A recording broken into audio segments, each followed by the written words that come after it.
which houses Scotland Yard, is a warehouse of homicide, where everyday objects like a sugar bowl, an ashtray, a portable radio, all are touched by murder.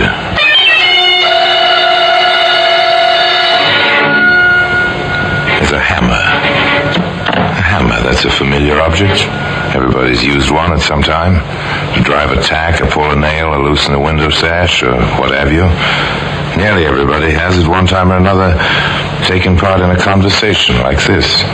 Beg pardon, ma'am. Could you pass me my hammer? Your hammer? Oh, yes, of course. Thank you, ma'am. You're not going to use that hammer on the tiles over my fireplace. No, ma'am. Not on the tiles over the fireplace.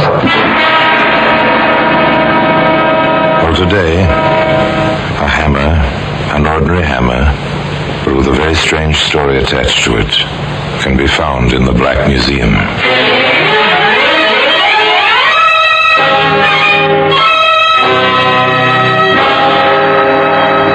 From the annals of the Criminal Investigation Department of the London Police, we bring you the dramatic stories of the crimes recorded by the objects in Scotland Yard's Gallery of Death, the Black Museum.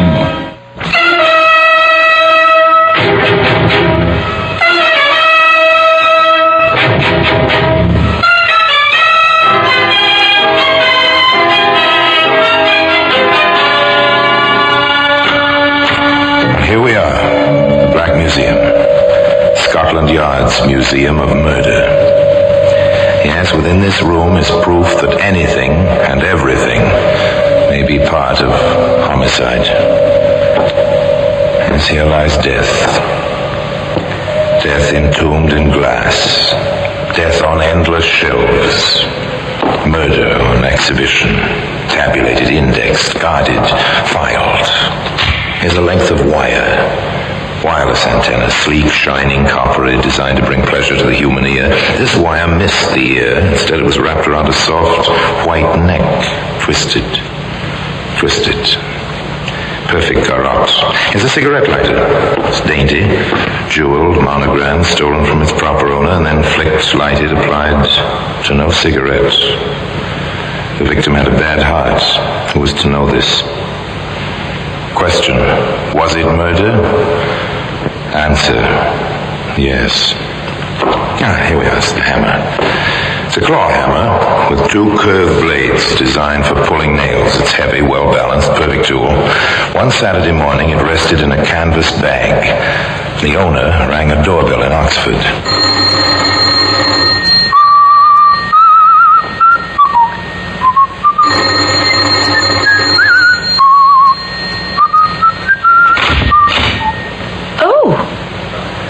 Sorry, ma'am. Did I take you by surprise? Well, yes. You see, I was expecting a friend of mine, and, well, to see a young man standing there when you're expecting an elderly lady... Nothing to take amiss, ma'am.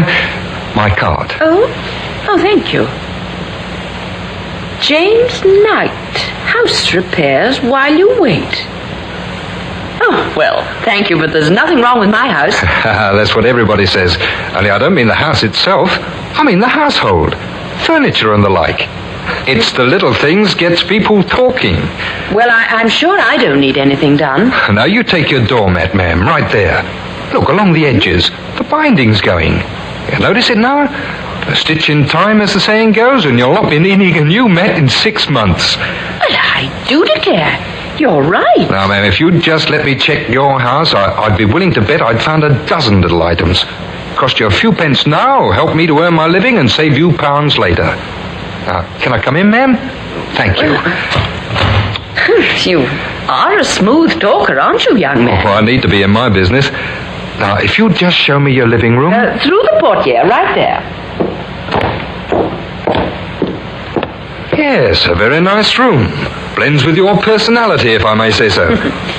Now then, right to work. Tools down. Well, we'll just look about. I'll bet anything you want, I'll find a dozen things need fixing. Now he's inside. He notes the room. He's well aware of the brass crucifix on the mantel shelf. The prissy draperies at the windows, the antimacassars on the mahogany-framed horsehair chairs. It's almost a museum. Now, you take this chair, ma'am. The leg's loose. Bound to be. The glue dries out. The wood shrinks. Well, you know. Well, I never noticed. You wouldn't, ma'am. Takes an expert's eye. A drop of glue today saves a new chair tomorrow. And they don't build furniture like this nowadays. No, I dare say they don't. Oh, dear, it's my telephone. No one to answer it. Well, the girl who stays with me has gone to the country. Bank holiday weekend. She won't be back till Monday night. Well, you just answer it. I'll be all right. Oh, beg pardon, ma'am. Mm-hmm. Could you pass me my hammer? Your hammer? Oh, yes, of course. Oh, thank you, ma'am. You're not going to use that hammer on the tiles over my fireplace. Oh, no, ma'am. Just tap them with the wooden handle. See if they're loose anywhere. Oh, you can trust me, ma'am. You just answer your telephone. Oh, dear, yes, of course, the telephone. Hello? Why, Caroline. Mrs. Golden, that's her name, answers the telephone. The young man in the living room, front room to Mrs. Golden, taps the tiles merrily, and then he stops. He looks around, looks at things, and quickly in a few things. He shuts the desk just as... Oh, dear, this is a disappointment. Something's wrong with my friend's car, and she can't come for me after all, and it is such a nice day. Oh, that is too bad. But not too inconvenient. Now I can really get some work done. Oh, you found a lot of things to repair? About £50 worth. But you said only a few pence today. That was earlier. Now it's going to cost you £50 to get me out of this house. I don't understand. I think you do. You know, I know you had £50 in the mail yesterday. You told a couple of your girlfriends, and I heard about it. Now then, Grandma, hand it over. You get out of here. Well, I'll call the police. £50 here. I will call. Don't try anything. Oh, I'm between you and the phone now. Now pay up, Grandma, or I'll have to beat it out of you. You wouldn't. You couldn't. No. Put the hammer away. You heard me. I'm through asking now. Now, where's the money? I didn't really get it. I was just boasting. Cut it. Put down that vase. Don't. Stay away from me. Keep away. Put it down. Throw it. Keep away. Did it. Keep away. Fight with me, will you? You haven't had enough, have you? Try this one, and this one, and this one. Bank holiday in Oxford. No one due home until Monday evening. Someone tried late Sunday. Whoever it was kept trying, but only the bells sounded in the empty house. Empty? Was it filled with death?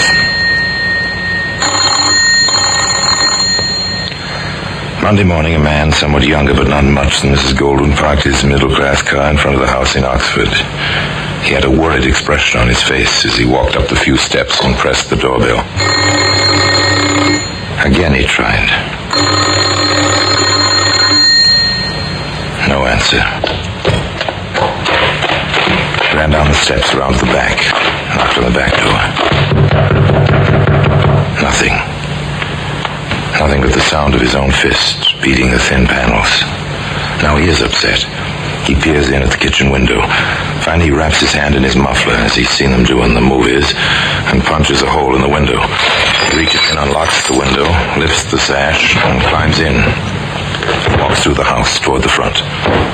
Silence, save for his own strangely empty footsteps. At the portieres in the arch which lead to the living room, he stops. Good heavens! What's this? It's blood! Operator, please, hurry! Put me through to Scotland Yard. There's been my sister's been murdered!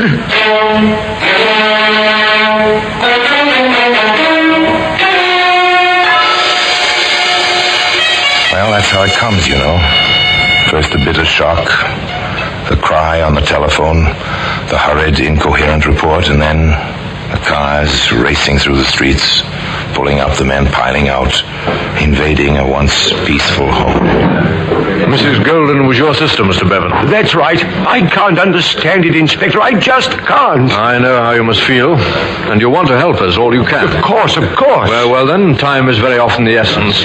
I'll have to ask you a few questions right away. I'll try to answer them. You told us you broke the back window yourself, right? Yes, that's right.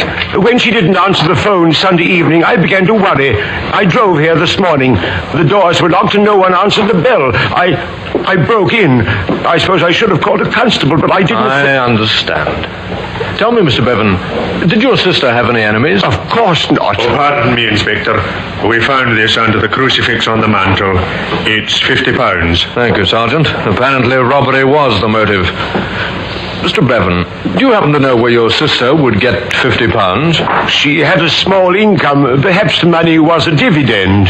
Preliminary medical report, Inspector. Go ahead, Doctor. Well, death occurred about 48 hours ago. Make it Saturday in the morning. We'll tell more after the autopsy. Saturday. 2 days start on us. Go on, Doctor. She was struck on the head by a blunt instrument several times. A hammer or something of that sort. But the fellow was taking no chances. Her carotid artery was severed by something very sharp. That's why the blood. Whoever it was, well, it looks very professional, the way the place was ransacked. We've nothing much here. But, shall we have a go at it, Sergeant?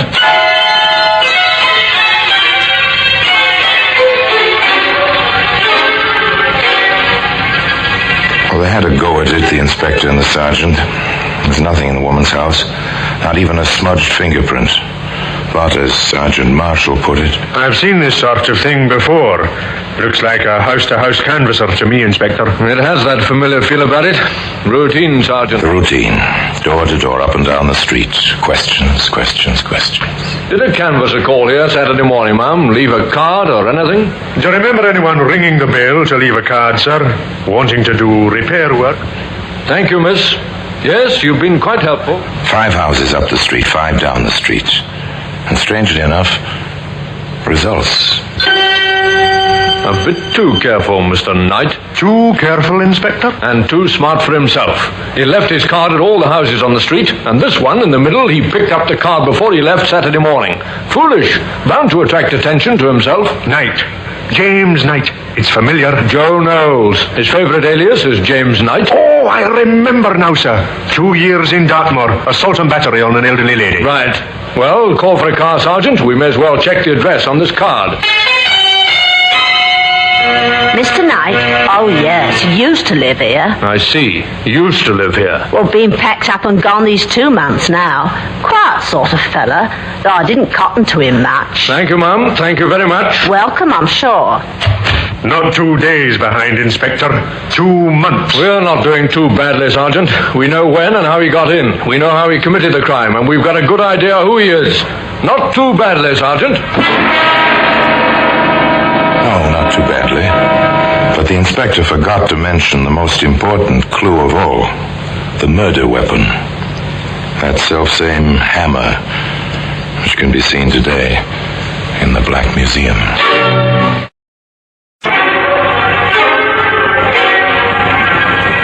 It looked like a long haul.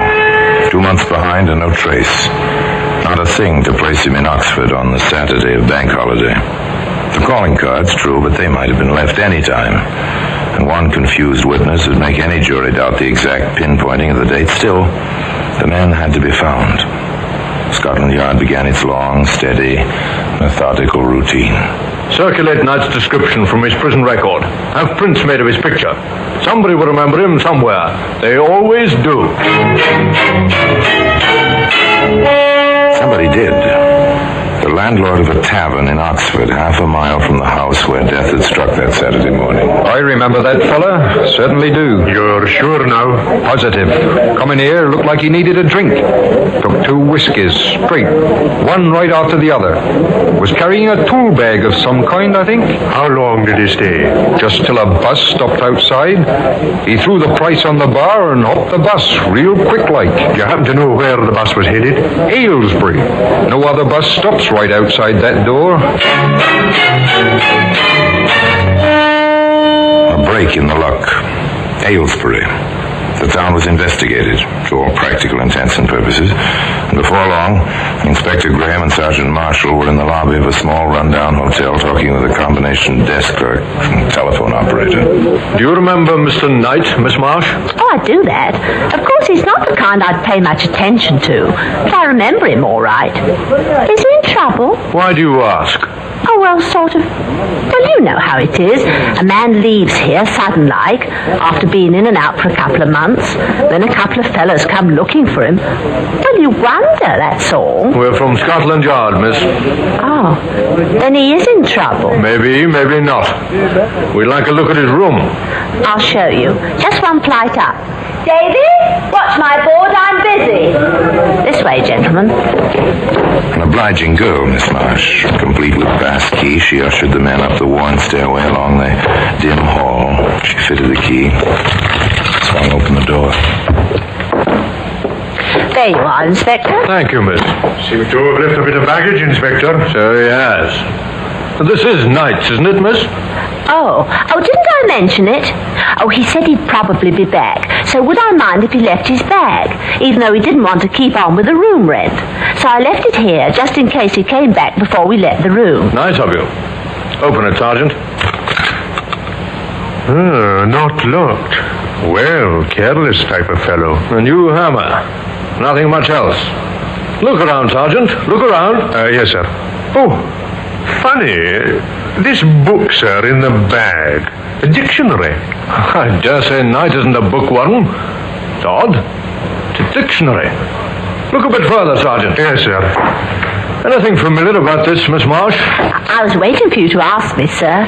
It's mine. He borrowed it one night after he came in with the newspapers. Oh, newspapers. Oh, yes, sir. He was a great one for the papers, especially the Globe News.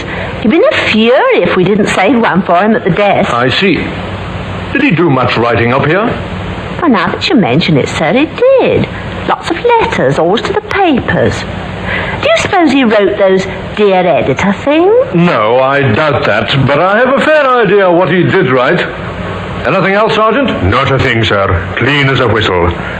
Back to the yard, sir. Back to the yard.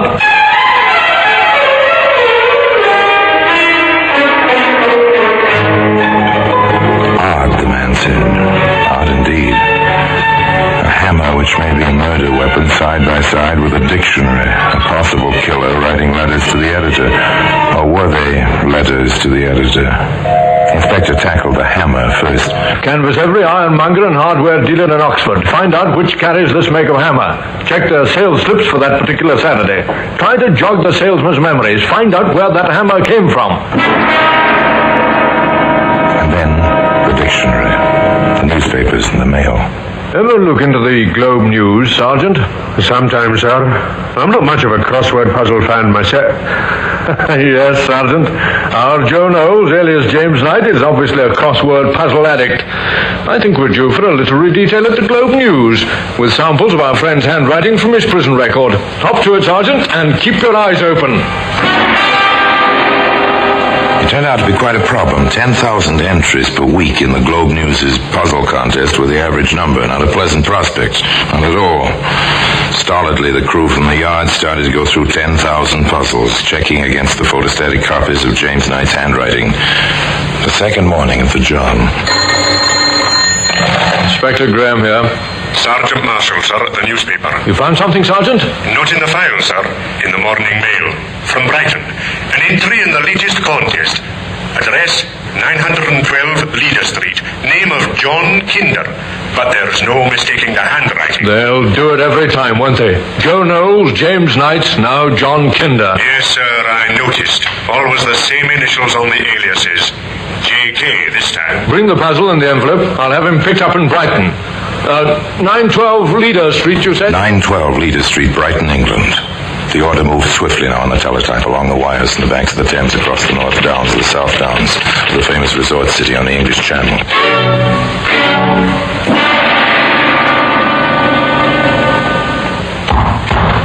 Open up in there. Quickly now, police.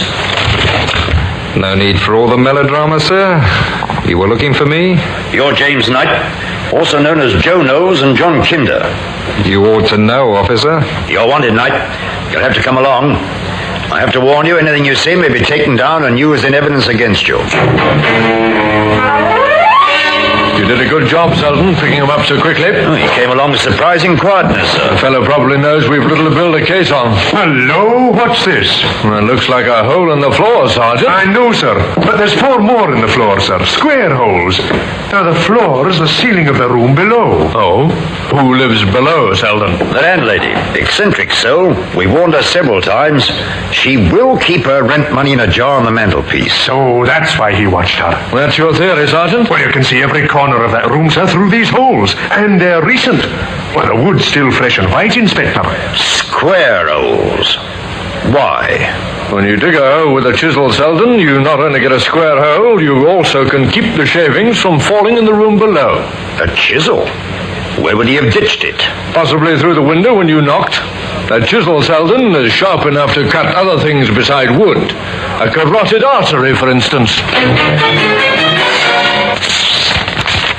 So you prepared a statement, Knight? Yes, Inspector.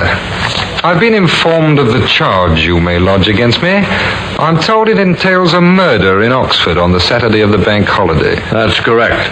You'll find my movements for that day accounted for in my statement. It may be troublesome locating some of my witnesses, but I doubt if you all have much difficulty. You were in that street in Oxford, though? Oh, yes, indeed. Trying to make an honest living, sir. No doubt. Strange you failed to leave a card at Mrs. Golden's. I rang several times on my way up and down the street. No answer. And you didn't push it under the door? No. Cards are expensive, Inspector. I prefer to explain my business first and leave a card if there's any interest. You're, having this taken down, aren't you, Inspector? You got all this, Sergeant? Oh, yes, sir. And we'll enter Knight's statement in the record also. Yes, sir. I see no reason for holding me any longer. Do you, Inspector? You'll be quite comfortable. No rent to pay, Knight. Just until we check your alibi and find your witnesses. After that, Knight, well, we'll see. All right, Sergeant, take this man back. The end of a trail. The suspect perfectly at ease, willing, even slightly over-willing. But they held him anyway. There were still some loose ends to tie up. One of those ends might be the key to the puzzle. One of those ends just might be the end of a hangman's noose. We've got a report on the hammer, Inspector. At last, eh? Where? How? An ironmonger in Oxford sold a hammer from his stock. Here's a sample. To a fellow answering Knight's description on Bank Holiday Saturday, sir. The sales slip is dated and the salesman is prepared to identify. The slip also includes a chisel. I see. Seems identical to the one we've had. What's this label? The salesman says it's all on this type. High-class steel forging. Nothing in ours, is there? Oh, no, sir. Let's have a look in that valise we found the hammer in at Aylesbury. Yes, sir. An empty traveling bag. Just lint. A few tiny crumbs of something. They might have been dried dough or... Even breadcrumbs, Inspector. Or paper, Sergeant. Would you pass me the sponge there, the one for sealing envelopes? I think there's enough water in the dish. Gently now, Inspector. Moisten the tiny pellets of dough-like substance on the glass top of your desk. Gently now. Roll them back and forth. Loosen them. Spread them out on the desktop. Slowly. Gently. Patiently, and then... We'd better have this photograph, Sergeant. I doubt if we can preserve them for the trial. Yes, sir. We've broken his alibi. Knight was in Oxford that day. He bought the hammer. High-class steel forging. He should have burnt this label, Sergeant, not merely crumbled it in this way. I do believe our careful Mr. Knight, our clever, cooperative Mr. Knight, is going to be hung, and very shortly at that. Well, today, that hammer, complete with its proper label, can be seen in the Black Museum. Inspector Graham was right. The hammer, plus the label, did hang James Knight. His alibi was broken by the salesman in the hardware store in Oxford who sold Jim Knight that hammer on the Saturday Mrs. Golden died. Inspector Graham needn't have worried about his case, nor need you worry about the hammer in your kitchen drawer. If there is any moral to this story beyond the inevitable lesson that criminals are nearly always caught, it's this. Be careful whom you let in your house when you're alone to demonstrate a new gadget or even to fix your furniture. Your visitor might mean death. And now till we meet next time in the same place for another story about the Black Museum, I remain as always obediently yours.